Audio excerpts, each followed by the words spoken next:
ये धमकी मैं आपको कैटेगोरिकली बता देता हूं। व्हाइट हाउस की तर्जुमान ने कहा कि ईरान हकीकत को तस्लीम नहीं कर रहा, वो शिकस्त खा चुका है, उसकी फौज हार चुकी है। सदर ट्रंप ब्लफ नहीं करते, वो ईरान पर जहन्नुम के दरवाजे खोलने वाले हैं। बड़ी तबाही आएगी। पहले ऐसा हमला नहीं हुआ होगा जैसा हमला अब होगा। अगर ईरान डील नहीं करता तो शदीद तरीन हमले शुरू होंगे। डोनाल्ड ट्रंप क्या मांग रहा है? डील। ईरान हमारे साथ डील करे, फौरी तौर पे अपने हुर्मुज़ को खोले। ये डोनाल्ड ट्रंप ने कैटेगोरिकली मांगा। व्हाइट हाउस क्या कह रहा है कि ईरान डील करे, शिकस्त तस्लीम करे। ईरान कह रहा है हम जंग हारे ही नहीं। अमरीकी जर्नल्स कह रहे हैं कि ईरान जंग नहीं हारा। दुनिया ये मान रही है कि ईरान ने बेहतरीन जंग लड़ी है और ईरान जंग नहीं हारा, वो बदस्तूर हमले कर रहा है। अभी उन्होंने 36 घंटे 48 घंटे पहले सऊदी अरब के अंदर अमेरिका के बड़े बड़े तैयारे तबाह कर दिए।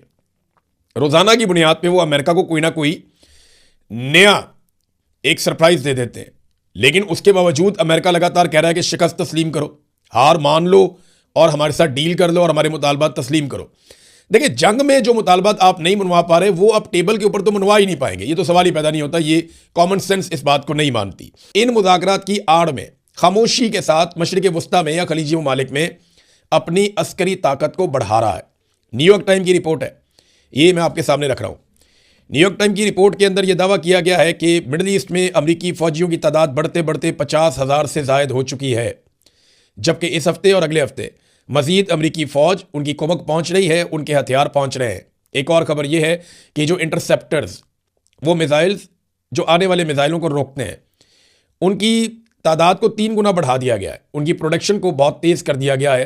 अमेरिका जिन जिन मुल्कों पे बैठ के ईरान के साथ जुल्म करेगा, ईरान वापस उन मुल्कों के साथ वही करेगा।